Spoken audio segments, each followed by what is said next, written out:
You know, we think when we give somebody a reminder and they don't change right away, that, man, this guy doesn't listen. She doesn't listen, she doesn't care. We don't realize, when you say something to somebody, it goes inside the ear, it's like getting exposed to allergies. It sits there and after a while you react, right? It's like that. It can sit there and simmer and simmer and simmer, and eventually it comes out as Islam. That's actually what happened with Umar, the story of Umar. He heard Islam way back, early on.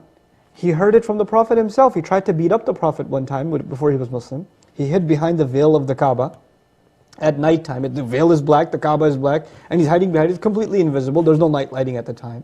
And the Prophet was praying and he hid behind it until he snuck right in front of the Prophet. So the Prophet doesn't even know that he's praying.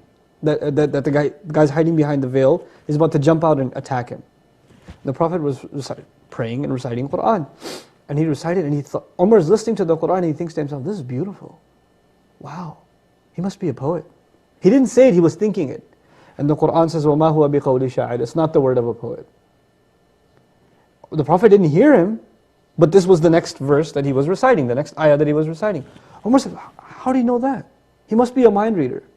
The next verse, next ayah is, وَمَا هُوَ بِقَوْلِ كَاهِنٍ. It's not the word of a mind reader. قَلِيلًا مَا تَذَكَّرُونَ. How little you like to remember. How little an effort you make to truly remember. تَنْزِيلٌ مِّن رَبِّ الْعَالَمِينَ. It's the revelation from the Master of all worlds. The Prophet doesn't even know he's there. He got so terrified, he ran away.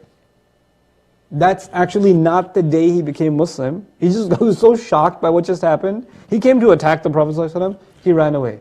He became Muslim much after that. But you know what? The first crack had already been caused. And it only gets bigger and bigger. Like a dam, you cause a crack, it gets bigger and bigger and bigger. It's like that, you know. So we shouldn't underestimate the words of reminder.